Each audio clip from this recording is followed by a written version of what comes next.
صلی اللہ علیہ نبی علیہ وسلم.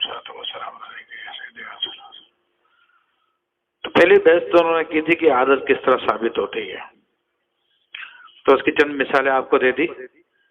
بعض چیزیں ایک دفعہ سے، بعض دفعہ 3 دفعہ سے ثابت ہو جاتی ہے.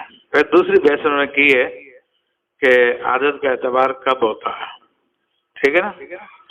تو یہ بتایا کہ جس کو غلبہ حاصل ہو جائے تو پھر اس کو ہم مان لیتے ہیں کہ بھئی یہ بھی ایک اصول ہے کہ عادت بھی ایک قاعدہ بن جاتی ہے.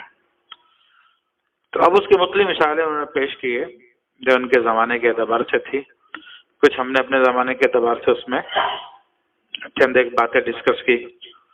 اب ایک اور مثال دے رہا ہوں، منہا ما فی وقف القنیاتی. ایک مثال اس کی وہ بھی ہے، یعنی عادت کے پھیل جانے کی، جو قنیہ کے وقف میں ہے. وہ کیا ہے؟ بعث شمعا فی شہر رمضان الی مسجد. کسی آدمی نے موم بتیاں بھیجی. ٹھیک ہے، موم بتی سمجھتے ہیں نا؟ وہ رمضان کے مہینے مسجد کی طرف بھیجی کیونکہ تراویح ہوتی ہے، روشنی کی ضرورت ہوتی ہے. پرانے زمانے کی بات ہے. فاحترقہ، تو جتنی جلنی تھی وہ جل گئی، کچھ باقی بچ گئی. وہ بقی منہ ثلثہ او دونہ، تو اب اس میں سے 1/3 بچ گئی یا اس سے بھی کم بچ گئی. ٹھیک ہے. لیس للامام ولا للمؤذن ان یاخذہ بغیر اذن دافع. تو نہ تو امام کے لیے جائز ہے اور نہ ہی مؤذن کے لیے جائز ہے کہ دینے والے کی اجازت کے بغیر اس کو لے. ٹھیک ہے، یہ ایک بات ہے اصول کی بات. لیکن آگے کہتے ہیں ولو کان العرف فی ذلک الموضع، لیکن اگر اس جگہ پر عرف یہ تھا ان الامام والمؤذن یاخذہ من غیر صحیح الاذن فی ذلک کان له ذلک، کہ وہاں پر یہ عادت جاری تھی کہ بغیر صریح اذن کے جب بچ جائے امام مؤذن لے لیا کرتے ہیں، تو پھر ان کو اجازت ہے کہ وہ لے سکتے ہیں. تو اسی طرح آج ہماری مسجدوں کے اندر بھی یہی عرف دیکھا جائے گا کہ عرف کیا جاری ہے. تو جتنی چیزیں عرف میں امام مؤذن کے لیے عادتاً جاری ہے وہ جاری ہے، اس کے جواز کا حکم ہوگا، اور اس سے زیادہ اگر کچھ کرے گا وہ تو وہ پھر ممنوع ہوگا. سمجھ میں آ رہی ہے بات؟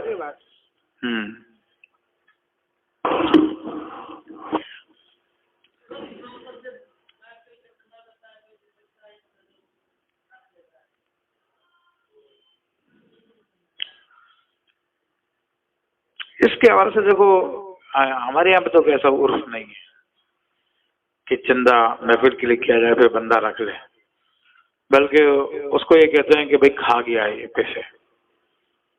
کیا؟ تو بے ایمان ہے، چیٹر ہے وہ، اس کو اجازت نہیں ہے اس کام کی کہ وہ اس کے لیے پیسے رکھ لے. سمجھ رہے ہیں؟ عرفاً جو ہو سکتا ہے، عرف میں یہ ہے کہ امام مؤذن کو بیچارے کو کچھ بھی نہیں دیتے سوائے اس کی تنخواہ کا، اور کوئی اپنے طور پہ کوئی دینا چاہے تحفہ طائف وہ ایک الگ بات ہے، یا زیادہ رمضان کے اندر کوئی ان کو دیتا تو دیتا، باقی ویسے کوئی عرف نہیں ہے ان کو دینے کا سوائے تنخواہ کے. تو اسی عرف کو دیکھا جائے گا. البتہ کھانے وانے دینے کا عرف ہے، لوگ چیزیں وغیرہ جو ہے وہ بھجوا دیتے ہیں، تو وہ عرف ہے. تو اب ہم ہر جگہ کے عرف کی بات نہیں کر رہے، ہم اپنے علاقے کے عرف کی بات کر رہے ہیں. کیونکہ بعض جگہوں پہ امام کو تنخواہ بھی نہیں دی جاتی گاؤں دیہاتوں میں، بلکہ سال بھر کے جتنے بھی گندم کے دانے ہوتے ہیں وہ اٹھا کے اس کے گھر پہ ڈلوا دیتے ہیں کہ بھائی ٹھیک ہے سارا سال تو گندم کھاتا رہے. ٹھیک ہے نا؟ اور کوئی پھر 1500 روپے کو مہینے کے مل جائے اس کو، وہ بھی پتہ نہیں ملتے نہیں ملتے. تو اس قسم کے ماں باپ اب جہاں پہ جو عرف ہے اس کے حساب سے. سمجھ آ رہی ہے بات؟ ہاں.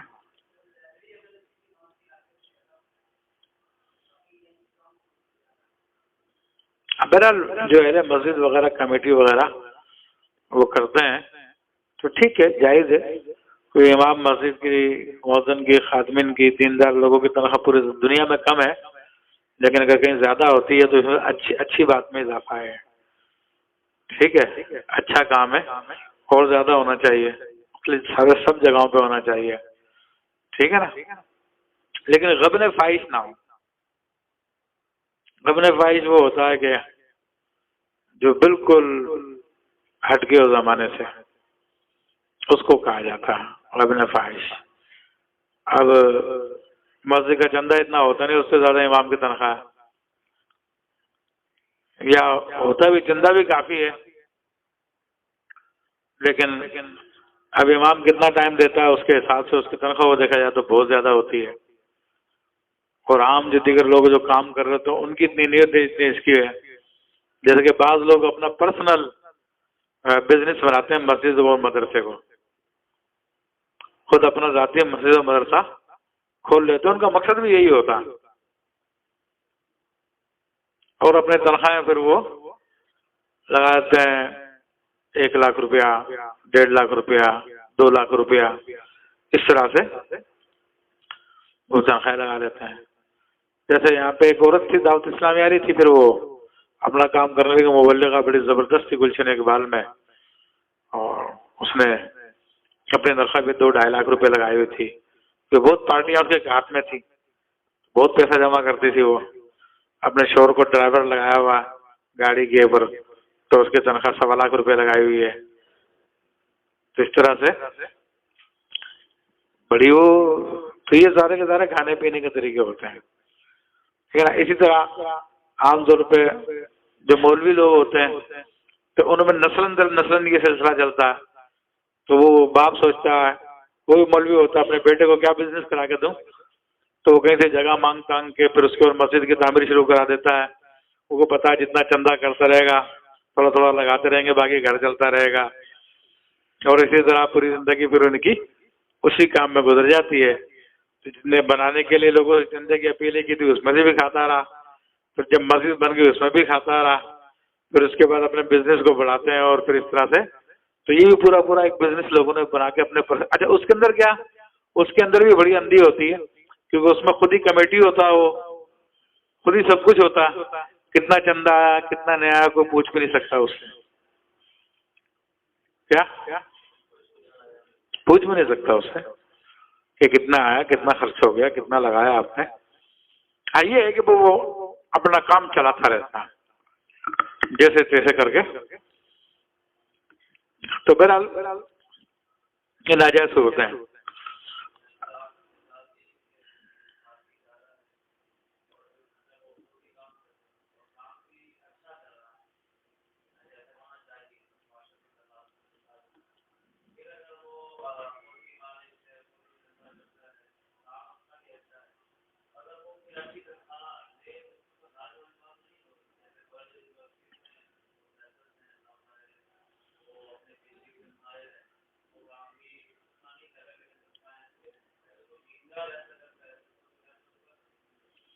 دیکھو بات یہ ہے کہ کام کے اعتبار سے ہوتی ہے، ہر کام کی تنخواہ اسٹیٹس کے اعتبار سے ہوتی ہے، دیگر معاملات کے اعتبار سے ہوتی ہے، تو جو اس کا اسٹیٹس دیکھیں گے، کام دیکھیں گے، ٹائمنگ دیکھیں گے، اس کے اعتبار سے اس کی تنخواہ مقرر کی جائے گی، ٹھیک ہے نا، چاہے کتنا ہی ایماندار کیوں نہ ہو۔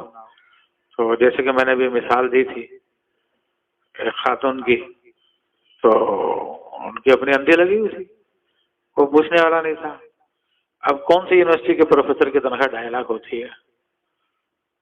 کوئی ہو تو میرے کو بتاؤ کہ پروفیسر کی تنخواہ یا لیکچرر کی تنخواہ 2.5 لاکھ روپے لگی ہوئی ہے۔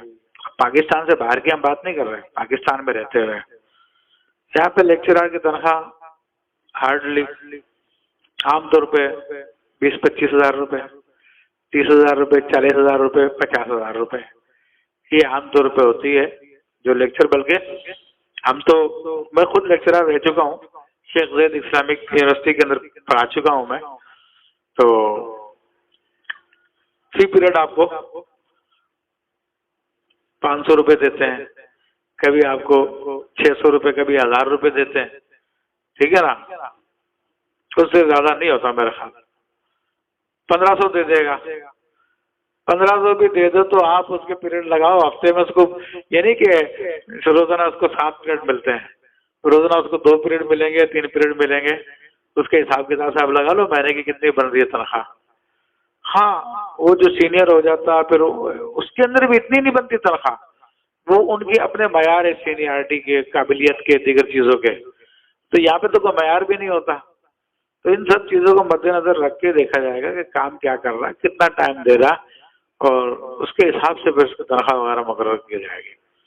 ایسا نہیں ہوگا. اور خاص طور پہ یہ جو ہے معاملہ, کیونکہ خود ہی آپ اس کے اندر سب کچھ ہے, تو اس کے اندر ہمارے پاس جو اسلامی مثالیں ہیں, اسلامی مثالوں کے اندر حضرت ابوبکر صدیق رضی اللہ تعالیٰ عنہ, حضرت عمر فاروق رضی اللہ تعالیٰ عنہ, صحابہ کرام ہیں. ان کی مثالیں یہ ہے کہ صدیق اکبر کی تنخواہ زبردستی لگائی گئی کہ جس دن خلیفہ بنائے گا ان کو اگلے دن وہ انہوں نے اپنا کپڑے کی گٹھڑی اٹھائی اور بازار کی طرف نکل پڑے کہ جا کے اپنا کاروبار کریں. کیونکہ آپ بزاز تھے, کپڑے کا کاروبار کرتے تھے, تاجر تھے. تو حضرت عمر فاروق نے دیکھا تو کہا کہ حضرت یہ کیا کر رہے ہیں, کیا میرا گھر کون چلائے گا پھر یہ نہیں کروں گا تو. آپ نے صحابہ کرام کو جمع کر کے مشورہ کیا اور کہا کہ نہیں آپ یہ کام نہیں کریں گے, آپ کی بیت المال سے تنخواہ مقرر کریں گے. پوچھا تمہارا گزارا کتنے میں ہوتا؟ حضرت ابوبکر صدیق نے بتایا کہ اتنا اتنا آٹا, اتنا اتنا گوشت ہو گیا میرے کو روزانہ چاہیے, یہ اور وہ جو بھی ہوتے ہو گیا, جو کم سے کم ترین ہو سکتا تھا, ضرورت کا جو صرف کفایت کرے وہ آپ کرتے تھے کام. پھر ایک واقعہ آتا آپ کا کہ اپنی بیوی سے ایک مرتبہ خواہش کا اظہار کیا کہ حلوہ کھانے کو دل چاہتا ہے کہ المومن حلو یحب الحلوہ, حدیث شریف ہے. تو میٹھا جو ہے مومن پسند کرتا ہے, حلوہ سے مراد میٹھا. تو آپ کی بیوی نے کہا کہ جو بیت المال سے ہمیں آٹا ملتا ہے تو صرف روٹیاں پکانے کے لیے ہوتا ہے, اس میں حلوہ تو ہی بنا سکتے ہیں ہم. آپ نے کہا ٹھیک ہے کوئی بات نہیں. کچھ عرصے کے بعد آپ کی اہلیہ نے حلوہ بنا کے پیش کر دیا. اب نے کہا یہ کہاں سے آیا؟ کہا کہ جو روٹیوں کا آٹا آتا نا اس میں سے میں روزانہ تھوڑا تھوڑا کر کے بچاتی رہی ہوں, تو کئی دنوں بعد یہ جمع ہو گیا تو میں نے حلوہ بنا دیا. تو آپ نے پھر بیت المال میں آرڈر کیا کہ بھائی روزانہ میرے آٹے میں سے اتنا کم کر لیا کرو, اس کے بغیر بھی میرا گزارا ہو جاتا ہے. کیا کتنا کم کر دو اس سے بھی گزارا ہو جاتا, اس کے بغیر بھی. تو یہ سیرت ہمارے پاس وہ نہیں ہے سیرت جو انگریزوں والی سیرت ہے, اس کا طریقہ کار ہے. تو اس میں تو کفاف یعنی آپ کا کام چل جائے وہ, اور یہ حضرت عمر فاروق رضی اللہ تعالیٰ کا طریقہ کار رہا. خود آپ کے تمام گورنروں کا طریقہ کار یہ ہے کہ اپنا زندگی گزر جائے, باقی ان کا کوئی جمع کرنے والی کہانی اور یہ اور وہ فلاں کچھ بھی نہیں ہوتا ہے. تو اب اس میں بھی چلو ہم کہتے ہیں چلو اس حد تک نہیں, کم سے کم عرف دیکھ لیں کہ عرف میں کتنا لیا جاتا ہے, کتنا دیا جاتا ہے, اس کے حساب سے کام ہو جائے. اور اتنی بڑی تنخواہ جو ہے جو اس قسم کے اچانک لوگ اپنے طور پر لگا لیتے ہیں, تو اگر کوئی پرائیویٹ کالج بھی اپنا بنائے اس میں بھی نہیں لگا سکتا اپنی تنخواہ. اس میں بھی آڈیٹر جو ہے پھر کہتے ہیں بڑا مسئلہ ہو جائے گا, اتنی ساری تنخواہ آپ نے اپنے نام پہ لگائی ہوئی ہے.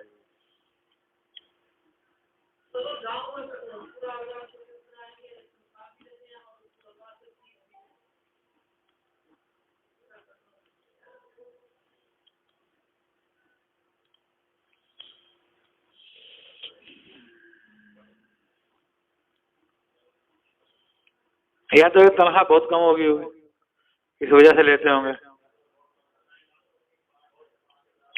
اور پھر ان کی طرف سے اجازت بھی ہوگی کمیٹی کی طرف سے, کیونکہ وہ تنخواہ اس طرح نہیں شمار کرتے. جب 5,000 روپے تنخواہ رکھی پھر کہتے ہیں دیکھو 100 بچے آئیں گے تمہارے پاس, ہر بچہ جو 100 روپے تمہارے کو دے گا مہینے کا, ٹھیک ہے نا, تو 10,000 وہ بن جائیں گے تمہارے ہر مہینے کے.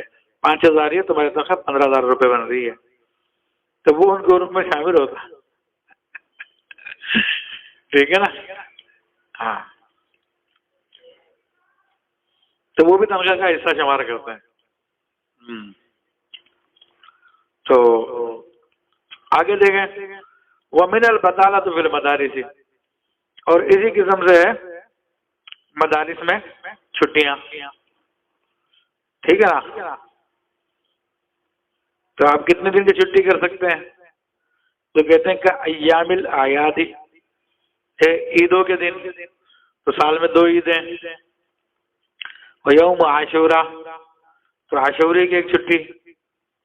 ٹھیک ہے، یا 9-10 کے کر لیں، اس میں تو ایک ہی ہے یوم عاشورہ. اور شہر رمضان فی درس الفقہ، اور رمضان کے مہینے کی چھٹی فقہ کے درس میں. مگر قرآن کے اندر یہ رمضان کی چھٹی نہیں ہوتی ہوگی کہ رمضان تو ہے ہی قرآن کا مہینہ، اس لیے فقہ کی قید لگائی ہے. لم ارہ سریعتا فی کلامہ. اچھا اس کے علاوہ اور کوئی چھٹی انہوں نے گنائی بھی نہیں ہے. ٹھیک ہے، زیادہ عید میلاد النبی صلی اللہ علیہ وسلم ہمارے عرف میں کر لیں آپ. ٹھیک ہے. والمسألة ولا وجہین فإن كانت مشروطة لم يسقط من المعلوم شيء الا فينبغي ان يلحق ببطالة القاضي. تو بس اگر چھٹیاں مشروط ہیں، کبھی سال میں 5 چھٹی 10 چھٹی 20 چھٹی آپ کر سکتے ہیں، تو پھر تنخواہ میں سے کچھ نہیں کٹے گا، وہ چھٹیوں کی اس کو اجازت ہے. وگرنہ پھر اس کا معاملہ بھی قاضی کی طرح کر دیا جائے گا، قاضی کے ساتھ بلحق کر دیا جائے گا. اور قاضی کا کیا ہوتا ہے آگے بتا رہے ہیں. وقد اخذ فی اخذ القاضی ما رتب من بیت المال فی یوم بطالته. قد اخذو کیا ہے عبارت؟ تو انہوں نے یہ مسئلہ یوں لیا ہے کہ قاضی کے لینے کے سلسلے میں کہ جو بھی بیت المال نے اس کے لیے مرتب کیا ہے اس کی چھٹی کے دن میں. ہاں اختلاف ہوا ہے. ہاں صحیح ہے، یہ لفظ صحیح ہے، اختلاف ہونا چاہیے. کل اختلاف ہو، یعنی چھٹی کے دن قاضی کو تنخواہ ملے گی نہیں ملے گی، یہ بات ہے. تو بعض کا قول یہ کہ قاضی جس دن چھٹی کرے گا اس دن کوئی تنخواہ نہیں ملے گی. کیا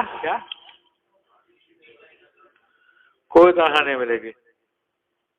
ٹھیک ہے. اور بعض نے کہا ملے گی.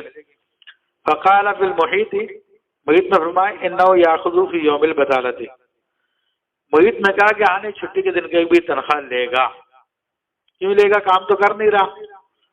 لأنہ یستریح للیوم الثانی، کہا کہ بھائی اگلے دن کے لیے آرام کر رہا ہے، پورا ہفتہ کام کیا اس نے، اب ایک دن اس کو آرام کا ملے گا تو ذرا تازہ دم ہوگا، تو اگلے دن کے لیے تو یہ آرام کرنا بھی اگلے کام کے لیے ہے، اس لیے چھٹی کے پیسے ملیں گے اس کو. وکیل لا یاخذ، کہا گیا کہ نہیں لے گا.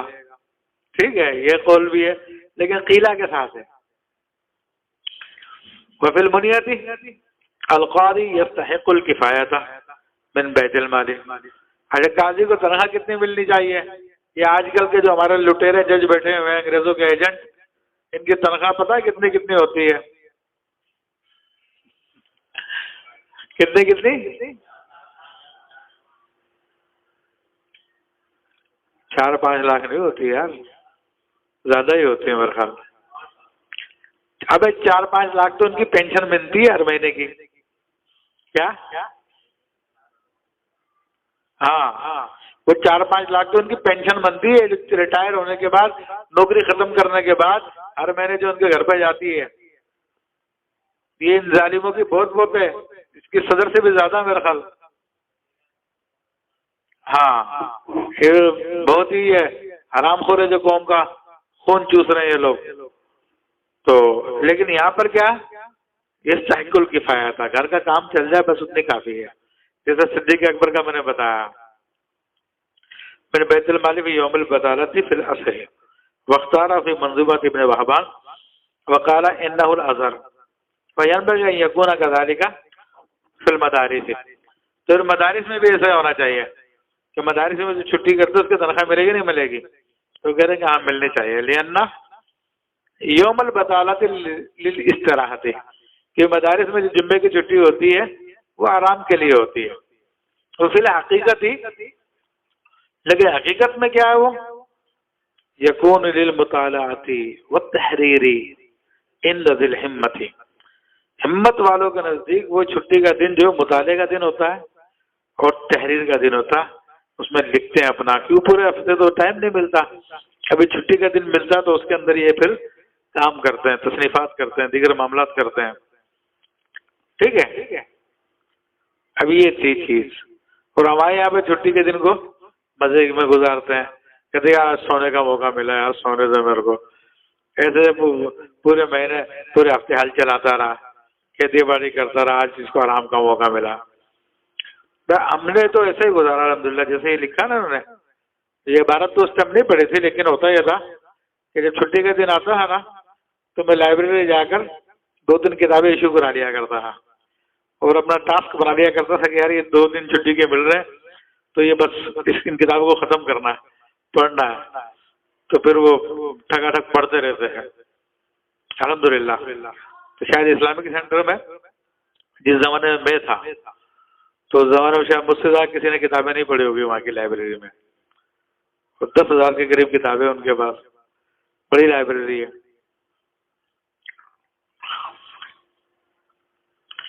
ولیکن تعارف الفقہاء فی زماننا بطالۃ طویلۃ، لیکن ہمارے زمانے میں جو فقہاء ہیں، ٹھیک ہے، یعنی جو مفتی حضرات ہیں، تدریس کرتے ہیں، بڑی لمبی چھٹیوں کے عادی ہو گئے.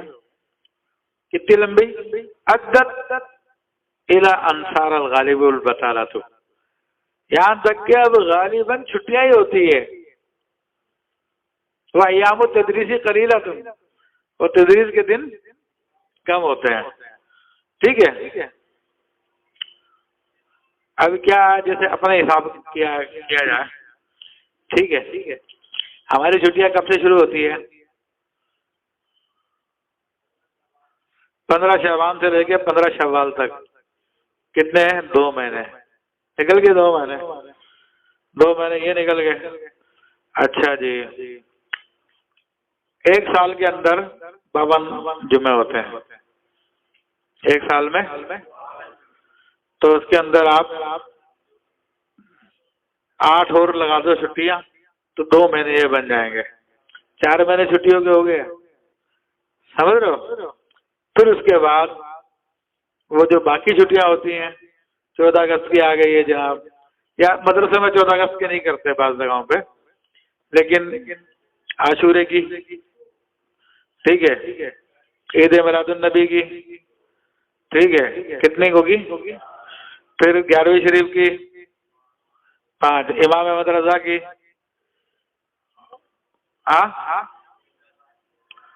ہاں 2 عید الاضحیٰ کی کتنی ہوتی ہے؟ 3.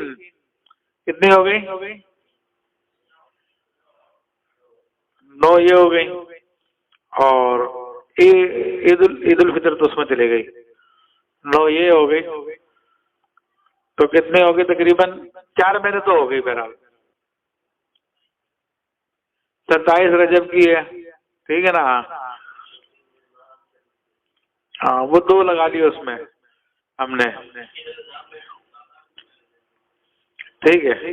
نہیں ویسے تو ہاں عید الاضحیٰ کی زیادہ ہوتی ہے، 3 دن ہم نے لگائی ہے. 3 دن نہیں ہوتی، تقریباً 1 ہفتہ ہوتا مدارس میں. ٹھیک ہے، تو یہ سمجھ لو کہ 4.5 مہینے. پھر اس کے بعد کبھی استاد بیمار ہو گیا، ٹھیک ہے، 1 مہینے میں 3 چھٹیاں وہ کرتا ہے. استاد کو الاؤ مدارس میں جو قانون ہے نا اس کے حساب سے 3 چھٹیاں 1 مہینے میں الاؤ ہوتی ہے، عام دنیا کا جو قانون ہے. تو اسی کے تحت یہاں پہ بھی چلتا کام. تو اب 12×3=36، 1 مہینہ یہ کر لیں، کیا 5.5 مہینے. تو یہ تو وہ الاؤ تھی. اس کے علاوہ کبھی بیمار ہو گیا، کبھی گھر میں کام کاج ہو گیا، کبھی کچھ ہو گیا. تو مرغی بھی سننے کے لیے آ گئی ہے.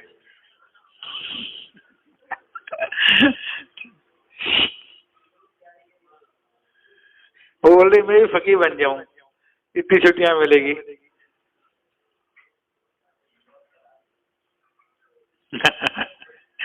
تو اب یہ دیکھ لو کتنی چھٹیاں کرتے ہیں ہم لوگ۔ پھر جو ہنگامے ہوتے ہیں ان کی چھٹیاں ہو جاتی ہے، جو ہڑتالیں ہوتی ہیں ان کی چھٹیاں، تو اکثر چھٹیاں ہیں۔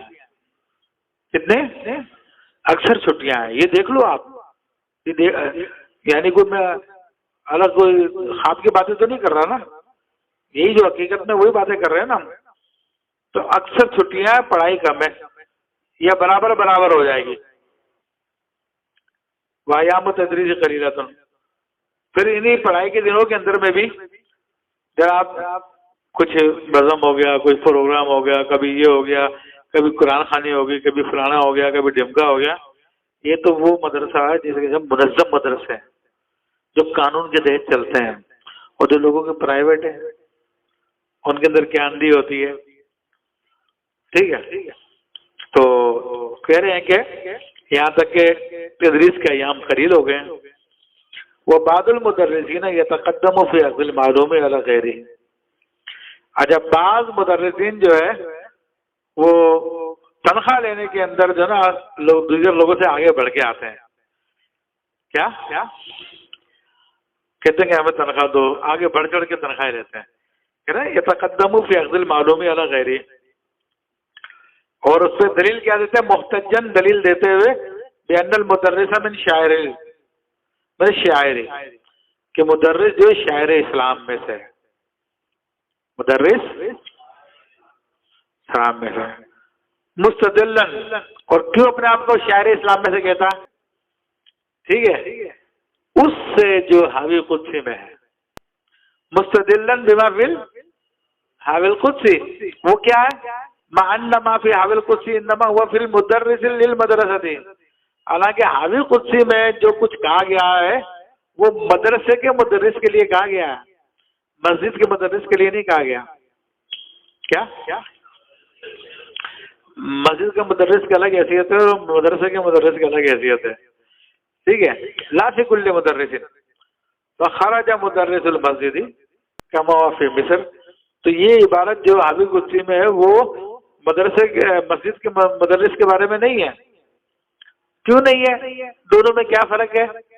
فرق یہ ہے کہ مسجد کا جو مدرس ہوتا ہے وہ شاعر اسلام میں سے نہیں ہے، کیونکہ اگر اس کو ہٹا بھی دیا جائے تو مسجد میں 5 وقت کی نمازیں ہوتی رہتی ہیں، مسجد آباد ہوتی ہے، لیکن مدرسے کا جو مدرس ہوتا ہے اس کو ہٹا دیا جائے تو مدرسہ ویران ہو جاتا ہے، تو اس لیے یہ شاعر اسلام میں سے کیا تو کریم الفرق بینہما ان المدرسۃ تتعطل، کہ مدرسہ معطل ہو جاتا ہے اذا غاب المدرس، جب مدرس غائب ہو جائے، بحیث تتعطل اصلا، کہ اصلا معطل ہو کے رہ جاتا ہے، بخلاف المسجد، بخلاف مسجد کے فإنه لا يتعطل لغیبۃ المدرس، مدرس کے غائب ہونے سے مسجد معطل نہیں ہوتی، نمازیں پھر بھی ہوتی رہتی ہے، ٹھیک ہے۔